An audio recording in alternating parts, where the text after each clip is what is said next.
The Galactic Council's decree had been crystal clear. No advanced weaponry would be permitted in the contested Kepler 442 system.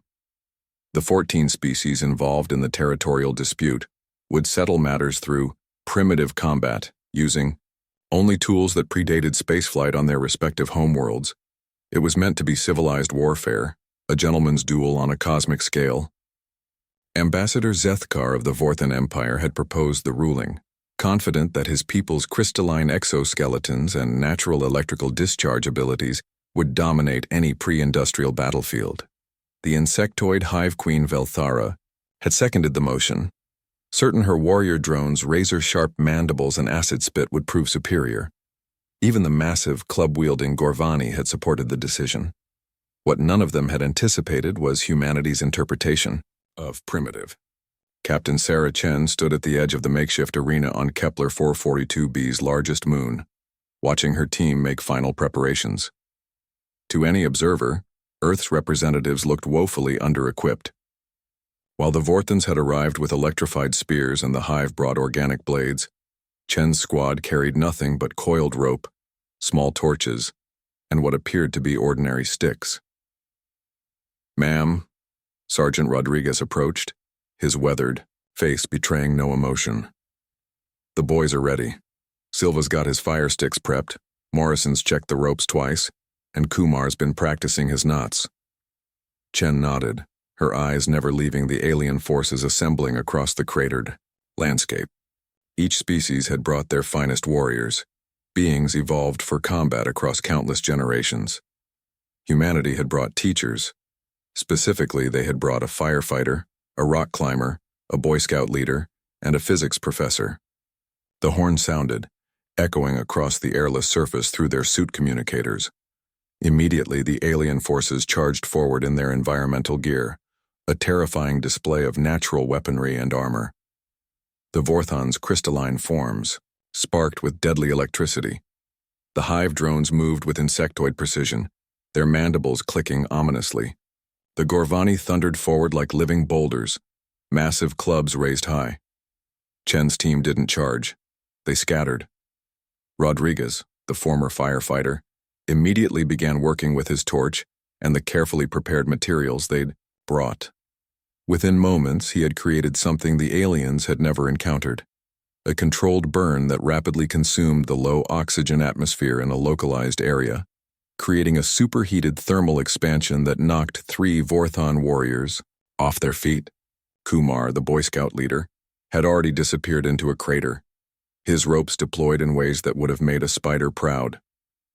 The first Gorvani to pursue him found himself entangled in a complex snare system that used the creature's own momentum against it, sending the massive being tumbling into a carefully planned pit. Morrison, the rock climber, scaled the artificial structures on the arena floor with impossible speed, his ropes allowing him to traverse terrain that left his pursuers struggling to follow.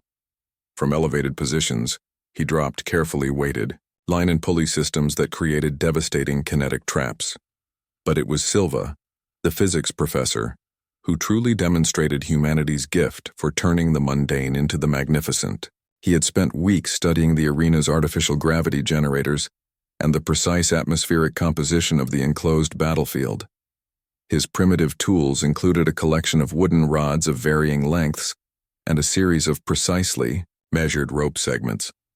To the aliens, they looked like kindling. To Silva, they were components of a gravitational slingshot system. Using the arena's own infrastructure against itself, Silva began launching projectiles with terrifying precision. A simple stick, properly leveraged through a rope and fulcrum system that utilized the arena's gravity wells, became a hypersonic projectile capable of shattering Vorthan crystal armor. The alien forces, expecting brute combat, found themselves facing something far more dangerous: human ingenuity unleashed. The hive drones, so deadly in close combat, discovered that fire could be used defensively as well as offensively. Rodriguez's thermal barriers channeled their attacks into carefully prepared kill zones where Kumar's rope traps waited. The creatures' own speed became their downfall as they found themselves bound, disoriented, and separated from their swarm mind coordination. The Vorthon's electrical attacks proved useless against opponents who refused to engage directly. Instead, Chen's team turned the crystalline being's own conductivity against them, using metal core ropes as impromptu lightning rods that redirected their electrical discharges into the arena's structural supports, causing localized system failures that further disrupted the battlefield. Even the mighty Gorvani found their brute strength meaningless against physics. Morrison's rope systems allowed him to redirect their charges, sending them crashing into walls or each other. Kumar's snares exploited their size and weight, making their own mass into a liability. Within 2 hours, the arena fell silent except for the labored breathing of the defeated alien forces, most of whom found themselves securely bound with Earth-manufactured rope or trapped in carefully constructed fire barriers.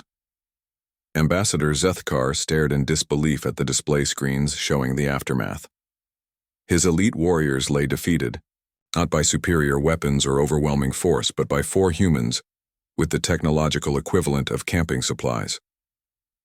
"How?" he whispered to his aide. Captain Chen's voice crackled through the communication system as she helped her team secure the battlefield. "You banned our weapons," she said simply. "You never banned our minds." The Galactic Council would later revise their rules for primitive combat, specifically excluding creative applications of basic tools, environmental manipulation, and what humans call thinking outside the box. But by then, Kepler 442 belonged to Earth. And across the galaxy, military academies began adding mandatory courses in human tactical thinking. Some primitive tools they learned were only as primitive as the minds that wielded them.